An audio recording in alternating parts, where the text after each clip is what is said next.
நம்ம இப்போ பார்க்க போகிற டிஷ்ஷோட பேர் ஆலு கொசாம்பரி. இது ஒரு நார்த் இந்தியன் ஐட்டம்.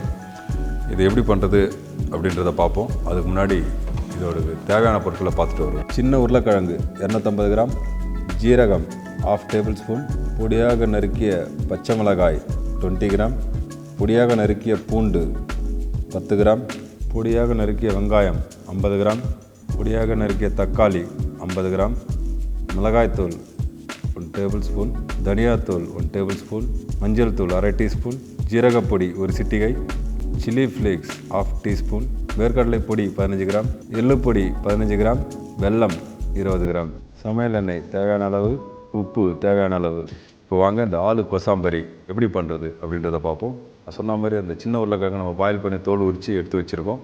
அதை நம்ம இப்போ சூடான ஆயிலில் பொன்னிறமாக பொரித்து எடுக்கிறோம். ஆயிலில் போட்டு பொரித்து எடுக்கிறோம். சூடான ஆயிலில் பொரிஞ்சிட்ருக்கு உருளைக்கிழங்கு. உருளைக்கிழங்கு பொரிஞ்சிடுச்சு. இதை நம்ம தனியாக ஒரு பிளேட்டில் எடுத்து வச்சுப்போம். இது மாதிரி பொரிஞ்சு வரும். நம்ம எண்ணெய் நல்லா வடிகட்டிட்டு இந்த பிளேட்டில் தனியாக பொரிச்சு எடுத்து வச்சுக்கலாம். பொரிச்சு எடுக்கும்போது நல்லா கிறிஸ்பாக வரும். பொரிச்சு இது மாதிரி ஆள் எடுத்து வச்சுக்கோங்க. இதுக்கப்புறம் நம்ம ஒரு மசாலா ரெடி பண்ணோம். இப்போ வாங்க அந்த மசாலா எப்படி ரெடி பண்ணுறது அப்படின்றத பார்ப்போம். ஆயில் கொஞ்சம் போட்டுக்கிறோம். ஏன்னா நம்ம உருளைக்கிழங்கு எவ்வளோ பொரிச்சோ அதுவும் கொஞ்சம் ஆயிலாக இருக்கும். நீங்கள் கம்மியாக ஆயில் போட்டுக்கோங்க தாளிக்கிறதுக்கு மட்டும். இப்போ எண்ணெய் சூடானதுக்கப்புறம் எண்ணெய் சூடாகிடுச்சு. இப்போ ஜீரகம் போட்டிருக்கோம். கொஞ்சம் பொரிஞ்சு வரும்போது கார்லிக் போட போகிறோம்.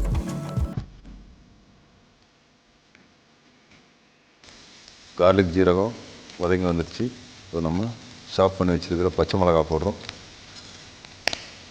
பச்சை மிளகாயை எண்ணெயில் நல்லா வதக்கி எடுத்துக்கணும். அதுக்கப்புறம் வெங்காயம் போடுறோம். அதில்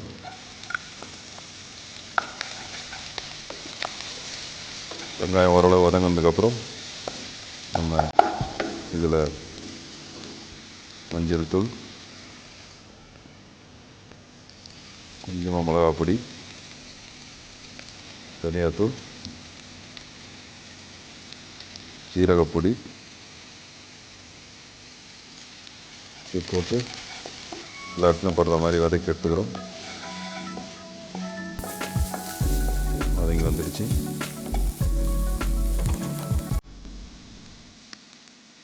இதில் இது ஏற்கனவே இதை பொரிச்சு வச்சுருக்கிற உருளைக்கிழங்கு இதில் போடுவோம்.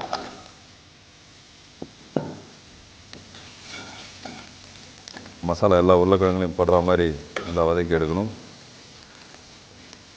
இதுக்கப்புறம் நம்ம அந்த பொடிங்க சொல்லியிருந்தாங்க, எள்ளு பொடி, வேர்க்கடலை பொடி, சில்லி ஃப்ளேக்ஸு, வெல்லம், அது எல்லாத்தையும் கொஞ்சம் கொஞ்சம் இதில் போட்டுக்கணும்.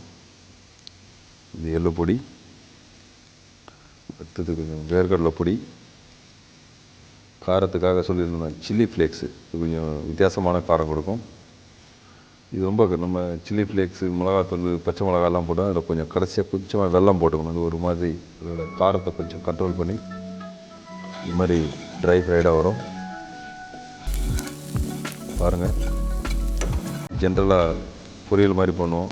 இது வந்து ஒரு வித்தியாசமான டிஷ். உருளைக்கிழங்குல நல்லா ட்ரை ஃப்ரைடாக வரும். இதோட டேஸ்ட்டும் வித்தியாசமாக இருக்கும்.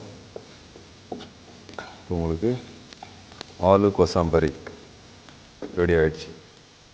இப்போ இந்த ஆலு கொசாம்பரி எப்படி செய்கிறது அப்படின்றத பார்த்தோம். நமக்கு இந்த ஆலு குர்குரி ரெடி ஆகிடுச்சு. நம்ம ஏற்கனவே உருளைக்கிழங்குல உப்பு போட்டு பாயில் பண்ணி பண்ணதுனால இதில் உருளைக்கிழங்குல உப்பு இருக்கும். இப்போ நீங்கள் இந்த மசாலாவுக்கு மட்டும் தேவையான அளவு கொஞ்சமாக உப்பு போட்டுக்கணும்.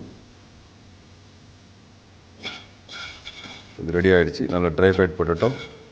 இதோட பிளேட்டிங் எப்படி பண்ணுறது அப்படின்றத பார்ப்போம். ஆலு கொசாம்பரி ரெடியாக இருக்குது. இது எப்படி பிளேட்டிங் பண்ணுறது அப்படின்றத பார்ப்போம். இது மாதிரி ட்ரை ஃப்ரைடாக வரும்.